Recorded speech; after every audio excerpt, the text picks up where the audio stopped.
കമ്മ്യൂണിസ്റ്റുകാർ രാജ്യദ്രോഹ ശക്തികൾക്കൊപ്പമാണെന്ന് ബി.ജെ.പി. സംസ്ഥാന vice president N. Radhakrishnan. Palestine എന്ന് കേട്ടാൽ രക്തം തിളയ്ക്കുന്നവർക്ക് ഭാരതാംബ എന്ന് കേട്ടാൽ ഹാലളകുകയാണെന്നും അദ്ദേഹം പറഞ്ഞു.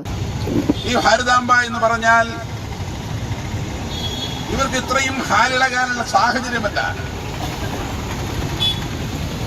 രമേശാണെങ്കിലും കമ്മ്യൂണിസ്റ്റ് നേതാക്കളും പിണറായി വിജയനും ഒക്കെയാണെങ്കിലും പാലസ്തീൻ എന്ന് പറഞ്ഞാൽ അവർക്ക് അപ്പം തന്നെ രക്തം തിളക്കും. ഏതെങ്കിലും മുസ്ലിം രാജ്യങ്ങളുടെ പേര് പറഞ്ഞാൽ അവർക്ക് ഉടനെ തന്നെ രക്തം തിളക്കിയ ചോറിവിടെയും കൂറവിടെയുമാണ്. രാജ്യത്തെക്കുറിച്ച് സംസാരിച്ചാൽ, ഭാരതാംബയെക്കുറിച്ച് സംസാരിച്ചാൽ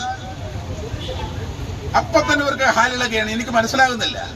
അഭിമാനമാണ് ഭാരതാംബ എന്ന മുദ്രാവാക്യം ഉയർത്തി ബി.ജെ.പി. തൃശൂർ നോർത്ത് ജില്ലാ കമ്മിറ്റി ഗുരുവായൂരിൽ സംഘടിപ്പിച്ച ധർണ ഉദ്ഘാടനം ചെയ്ത് സംസാരിക്കുകയായിരുന്നു രാധാകൃഷ്ണൻ. ജില്ലാ പ്രസിഡന്റ് അഡ്വക്കേറ്റ് സി. നിവേദിത അധ്യക്ഷത വഹിച്ചു. കെ.എസ്. രാജേഷ്, ദയാനന്ദൻ മാമ്പുള്ളി, വിപിൻ കൂടിയെടുത്ത്, കെ.ആർ. അനീഷ്, ടി.വി. വാസുദേവൻ, വർഷ മണികണ്ഠൻ, സുജയൻ മാമ്പുള്ളി, മനീഷ് കുളങ്ങര, ദീപ ബാബു എന്നിവർ സംസാരിച്ചു.